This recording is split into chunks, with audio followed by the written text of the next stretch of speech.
Businessman कोई भी होगा वो कोई ना कोई पॉइंट एक छोड़ देता है। Please keep it safe. Do not carry with you. Social security की अहमियत का पता लगा कि हम इसकी बेस पे यूके में भी अकाउंट खोल सकते हैं। Apply for jobs, apply for loans, credit cards. The second I open the account मेरे दोनों अकाउंट ब्लॉक हो गए। There is a concern that Social Security Fund will run out.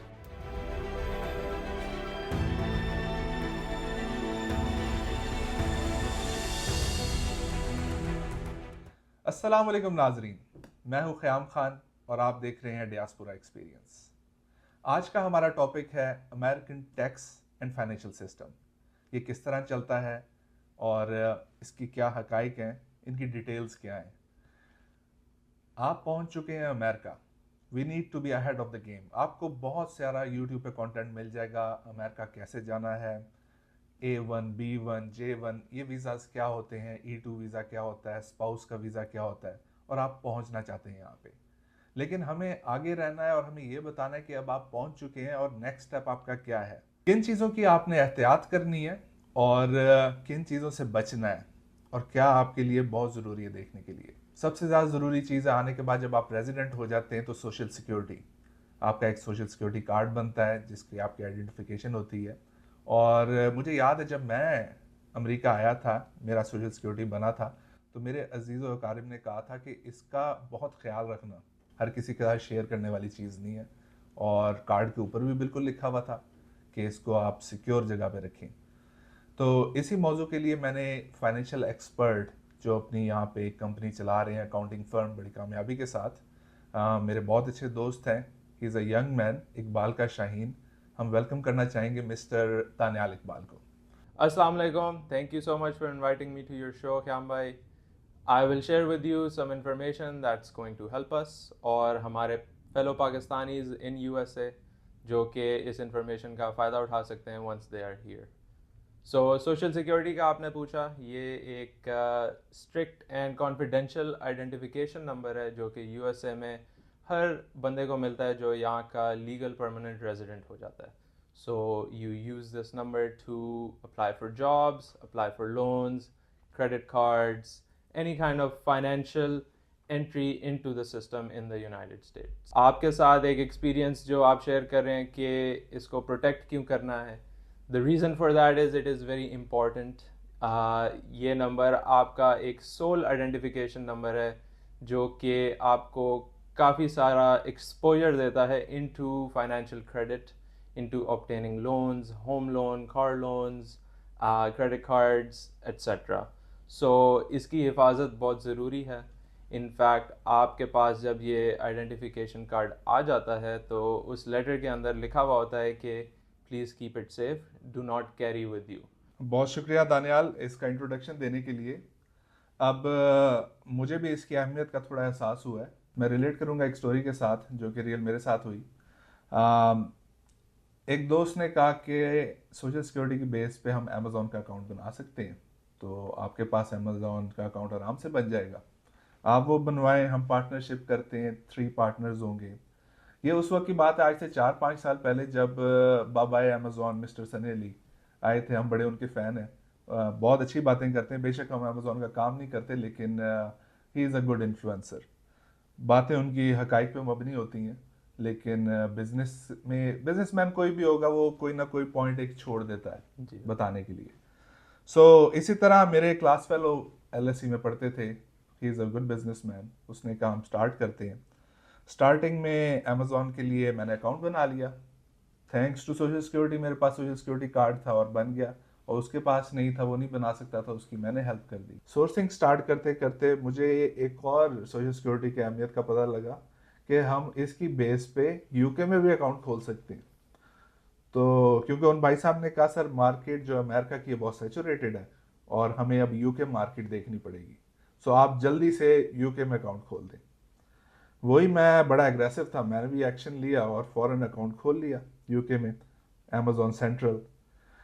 The second I open the account मेरे दोनों account block हो गए। अब ये मेरी अपनी गलती है कि मैंने फाइन प्रिंट्स नहीं पढ़े और सारा एतबार किया। और दोबारा अब अमेज़ॉन अकाउंट खोलने में नहीं देता। उसके ट्रिक्स हैं कि आप एड्रेस चेंज करो या कुछ करो, हो सकता है, लेकिन that was the first experience जो कि मुझे कहता है पाकिस्तान का बंदा कि यार मैं बड़ा एक्सपर्ट हूँ। तो इसकी आगाही दें कि मेरे पे जो इम्पैक्ट पड़ा, और जो लोग अमेरिका में रह रहे हैं, जो ताज़े ताज़े आए हैं, ज़्यादा उनको इल्म नहीं है, इल्म हासिल कर रहे हैं, वो किन चीज़ों से बचें कि अपना सोशल सिक्योरिटी आगे देना है नहीं देना, और अमेजोन से थोड़ा सा रिलेट करके बताएं। जी बिल्कुल। ये एक्सपीरियंस आपके अलावा काफ़ी सारों के साथ भी हो चुका होगा, I am sure. It's a common thing, it's a common issue. Pakistan के शनाख्ती कार्ड की तरह we can not just share this anywhere, we have to keep it personal and we have to keep it private. इस number के बगैर आप ये चीज़ें एक्सेस नहीं कर सकते।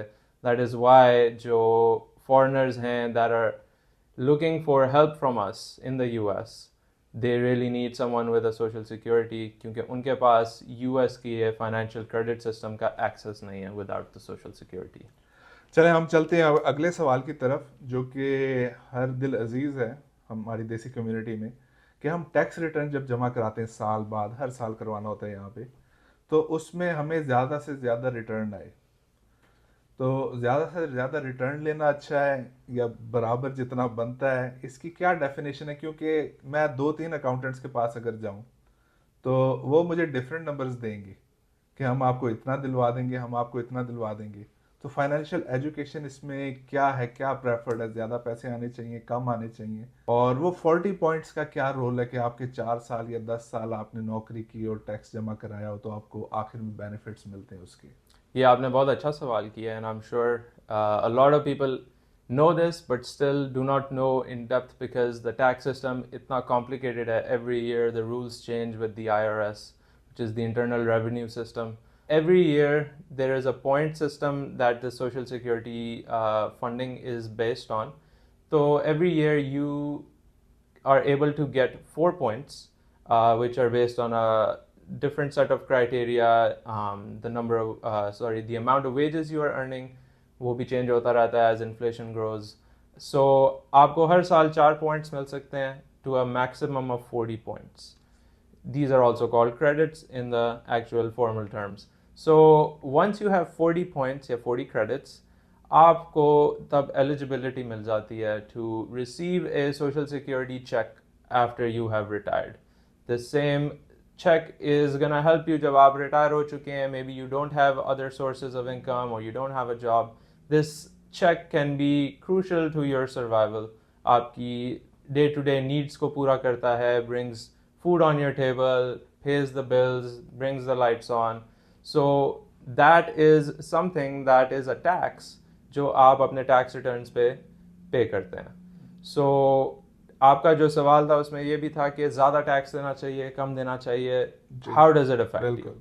सो एग्जांपल्स मैं थोड़ी सी शेयर करूँगा। उसमें मेरे पास काफ़ी सारे क्लाइंट्स आते हैं जो कि कहते हैं, in fact every client walks in and they want to pay as little in tax as possible.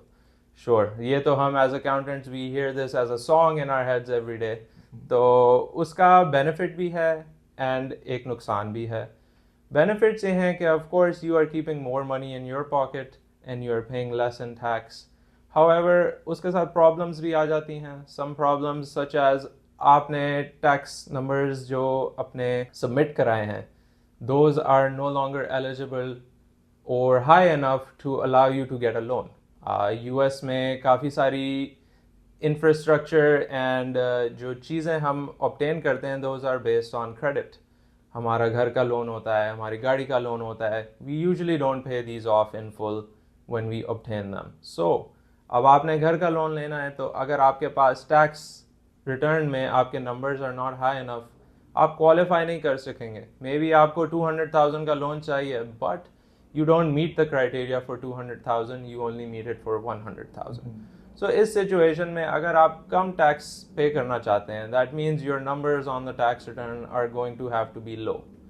And in that situation, you will probably not qualify to get a loan amount that is higher, that will allow you to obtain some of those things that you are looking for on a day-to-day basis. अच्छा, इसी से यार एक और सवाल निकलता है। So next question ये है कि यहाँ पे इमिग्रेंट आ चुका है, अब उसने अपने किसी जानने वाले को भी, स्पाउस को, ब्रदर को, सिस्टर को, या वैसे कोई दोस्त है जो यहाँ पे विजिट वीज़े पे आया है या उसका स्टेटस चेंज होता है, उसको सपोर्ट करना है। तो उसके लिए भी एक स्पेसिफिक अमाउंट है जो कि आपने अर्न करनी है टैक्स रिटर्न में हो, then you can support that person. So absolutely, आपके tax returns पे जो आपकी income है, that is a big factor in determining के if you are able to sponsor them, because the immigration services don't, and I will actually share the why that is, why they ask for that. The reason is immigration. US में already एक welfare का system established है. Again, linking back to that social security tax and Medicare and all that. So they don't want more immigrants in the US asking them for help once they are here. अगर उन्हें कोई sponsor कर रहा है, they hope that sponsor is able to sustain their cost of living, and for them being here, they don't want more burden on the welfare system that is established in the US. Thank you Daniyal, आप बड़े अच्छे इनके detail में जवाब दे रही हैं. अब एक थोड़ा सा टेक्निकल सवाल मेरे जहन में बहुत बार आता है, लेकिन मैंने कभी शेयर नहीं किया किसी के साथ. आज आप इस टेबल पे बैठे हैं तो मैं अपनी वाइफ के साथ कंबाइंड टैक्स रिटर्न फाइल करता हूँ. She is a working housewife, और अगर मैं 60 साल की उम्र से पहले दुनिया से निकल जाता हूँ, सो क्या वो टैक्स सोशल सिक्योरिटी का जो है अमाउंट, वो मेरी फैमिली को पे की जाएगी मंथली, या वो मेरे लिए ही स्पेसिफिक है? Even I have posted it as combined married joint जी. Tax return. So absolutely, to answer your question, आपकी wife, given she meets the criteria to claim that, and given how many years of service you have done in the US workforce, paying those social security tax, earning those credits, she will definitely qualify for a payment from the Social Security Administration. सही. अच्छा, अब social security एक standardise उनका setup होगा कि अगर मैंने 10 सालों में स्पेसिफिक $1,00,000 पर ईयर कमाता था, तो उसका एक स्पेसिफिक अमाउंट उस दौर के हिसाब से जब मैं 65 का हो जाऊंगा मुझे रिटर्न मिलेगा. तो क्या $50,000 जो साल का कमा रहा है और $5,00,000 जो साल का कमा रहा है, उसका सोशल सिक्योरिटी रिटर्न बराबर होगा, उसकी मेडिकल सर्विसेज बराबर होंगी, या इसमें भी वो डिफरेंस आएगा? जी, इसमें भी डिफरेंस आ जाता है. And as I mention, inflation की वजह से the minimum requirements change. In a way it's not straightforward. In a way जितना ज़्यादा आप टैक्स भरेंगे, the higher levels of income you have, the more you will get as a pay out. US में actually there is a concern that social security fund will run out. There is not enough deposits in that social security system to sustain people such as the millennials, that when the time comes unke liye fund mein paise nahi honge, they will not be able to claim it. However, that's a very complicated and longer story. Lekin the funds are going to be somewhat proportionate to how much you are earning. जब मैं America आया तो सब बंद कहते थे अपनी credit history बनाओ, इससे बहुत ज़्यादा फ़वायद होंगे, गाड़ी ले लोगे आराम से, घर ले लोगे. जब बंदा कुछ कमाता ही नहीं है तो क्रेडिट हिस्ट्री कैसे बनाएगा? और अगर बहुत अच्छा कमाता है तो उसमें उसने किन किन चीज़ की एहतियात करनी है? क्रेडिट हिस्ट्री असल में है क्या, चंद अल्फाजों में आप बता सकें? जी बिल्कुल. So credit history, again linking back to social security, काफ़ी क्रूशल है to allow you to get your loans, your character. In fact आपकी क्रेडिट हिस्ट्री, आप जब जॉब अप्लाई करते हैं, sometimes they run a check, because आपकी क्रेडिट हिस्ट्री आपके employer को शो करती है what kind of a person this individual is. अगर ये अपना क्रेडिट मेंटेन रखता है, फाइनेंसेस मेंटेन रखता है, so more than likely he is a reliable person. So credit history किस तरह बिल्ड होती है, specially for someone just coming in, first time apply कर रहे हैं, what can we do? So we can start with a secured credit card, very basic tool that you can add to your arsenal. इसके साथ होता क्या है कि जब आप क्रेडिट कार्ड के लिए अप्लाई करते हैं, आप एक डिपॉजिट देते हैं $300, $500, और वो बैंक अपने पास रख लेता है और आपको क्रेडिट कार्ड दे देता है. और आपके क्रेडिट कार्ड पे limit at the same time is that same amount of deposit, 300 और 500, whatever it may be. So आप उसको इस्तेमाल करते हैं 6 months, 12 months and a little bit longer. फिर आपके पास एक स्कोर आना शुरू हो जाता है. क्रेडिट हिस्ट्री में आपकी ऑन टाइम पेमेंट्स, आपके types of accounts, whether it's a loan account, a mortgage account, bank account, various types of accounts, mix, इसको क्रेडिट मिक्स कहते हैं. एंड इन एडिशन उस पे number of accounts, all of these things over time, it takes a very long time to build your credit history. लेकिन over time आपका एक score आने लग जाता है, and the higher you keep these things such as on time payments, the mix of accounts, आपकी credit history build हो जाती है, and eventually it will allow you to get unsecured credit cards, which in normal terms is just a credit card, and your home loans, your auto loans, etc. अच्छा दानियाल, एक और ज़रा experience अपना share करें जो आपके बिजनेस क्लाइंटेल है। आपके पास अमेज़ॉन के क्लाइंट्स कितने आते हैं पाकिस्तान से, स्पेशली जो पाकिस्तान में बैठे हुए हैं कि हमने अकाउंट खोलना है या बैंक अकाउंट और इससे रिलेटेड, और लोकल कम्युनिटी।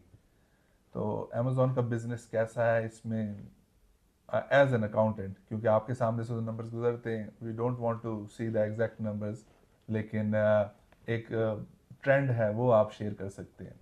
जी बिल्कुल, हमारे पाकिस्तानी दोस्त काफ़ी इसको एक्सप्लोर करना चाहते हैं, कुछ ऑलरेडी कर रहे हैं, कुछ करना चाहते हैं। सो पर्सनली मेरे कुछ क्लाइंट्स हैं जो कि अमेज़ॉन को within the US as a side hustle, side business इस्तेमाल करते हैं।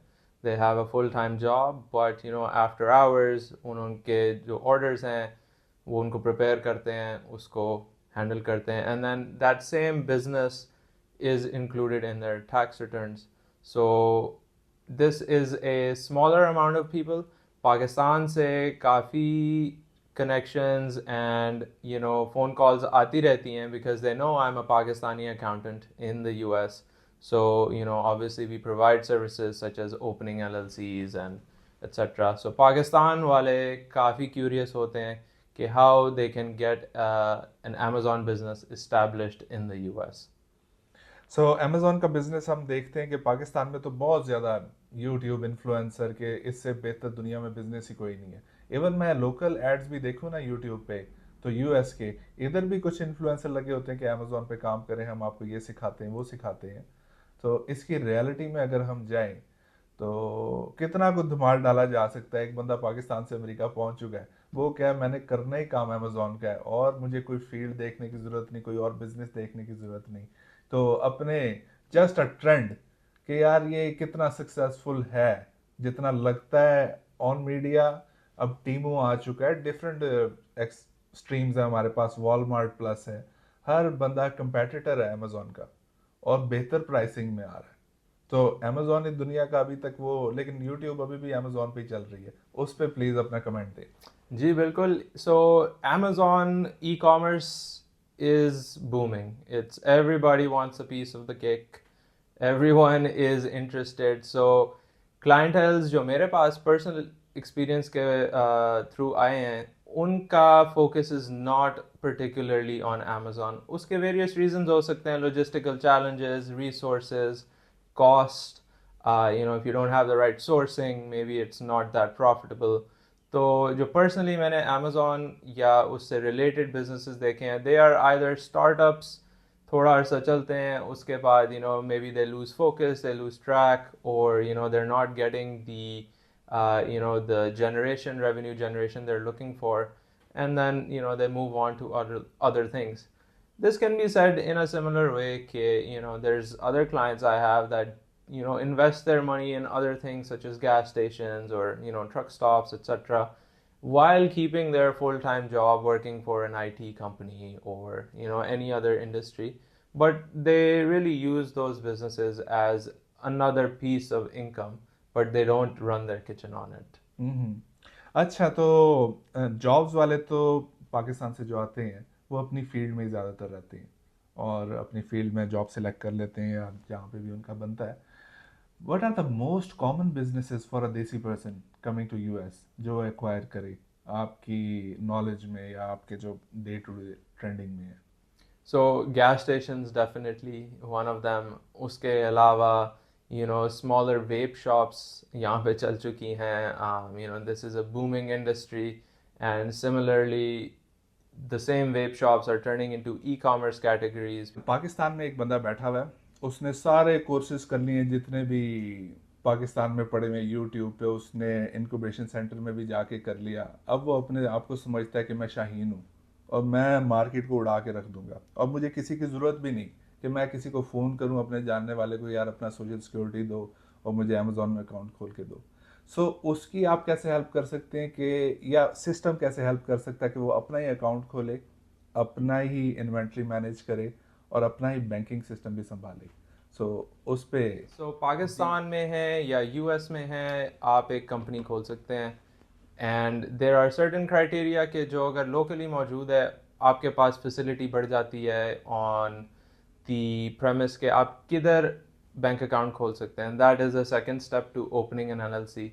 लेकिन जो ओवरसीज़ फॉरेनर्स भी हैं वो भी खोल सकते हैं to get their business established. अच्छा दानियाल, नेक्स्ट सवाल की तरफ चलते हैं। अब एक बंदा पाकिस्तान में बैठा हुआ है, उसने किसी का एहसान नहीं लेना, अमेरिका में बैठे वो खुद एक कंपनी खोलना चाहता है, एलएलसी, जिसके ऊपर वो काम करे, अपना अमेजोन का बैंक अकाउंट खुलवाए, कंपनी डेवलप हो और वो ग्रो करे। उसकी क्या अपॉर्चुनिटी है? पॉसिबल है, या उसे किसी ना किसी तरीके से किसी जानने वाले को ही पकड़ना है, या किसी को पैसे दे के या शेयर दे के एंटर होना है? और ये बात मैं कहता चलूँ कि हर पाकिस्तानी, आप किसी भी गांव में चले जाए ना, उसको ये ज़रूर पता है कि अमेजोन दी कंपनी जड़ी है ना, वो वायोमिंग च खोलनी है या डेलावेयर च। तो इसके बारे में प्लीज़ बताएं। जो भी कोई फॉरेनर है, वेदर इन पाकिस्तान और एनी अदर कंट्री, आप एलएलसी यहाँ पे खोल सकते हैं in many of the states and it is not that difficult of a process given you are contacting the right source to get it done. तो LLC खोलने के बाद आपका नेक्स्ट स्टेप आता है बैंक अकाउंट्स। बैंक अकाउंट्स में आपके पास options are limited since you are not available inside the United States. Most banks की रिक्वायरमेंट होती है आप इन पर्सन आए, अपनी आइडेंटिफिकेशन वेरीफाई करें, अपने tax ID numbers, they want to match everything. However, even as a foreigner, आपके पास certain options available हैं such as online banks, online checking accounts. You are able to get that established even if you are not present in the United States. So उन लोगों के लिए good news है ये, जिनको ये नहीं मालूम था। सही। Thank you so very much Daniyal for giving the details about American tax system, और यहाँ पे कैसे रहना चाहिए और किस तरह अच्छे तरीके से गुजारा करना चाहिए। अब इसकी कंक्लूजन करते हुए प्रोग्राम की, कि हमने आपको सोशल सिक्योरिटी की अहमियत भी बता दी, आपको क्रेडिट हिस्ट्री क्रिएशन की भी बता दी, उसके बाद तीसरे नंबर पे आप अमेज़ॉन का अकाउंट भी खुलवा सकते हैं या एलएलसी खुलवा सकते हैं। और मज़ीद आपको कोई टेक्निकल सवालात हों, कोई एक्सेप्शनल सवालात हों जो आप डायरेक्टली दानियाल से पूछना चाहते हैं, हम इनका ईमेल एड्रेस डिटेल्स में डाल देंगे and you can go from there. Thank you so very much. खुदा आपका हामी और नासिर।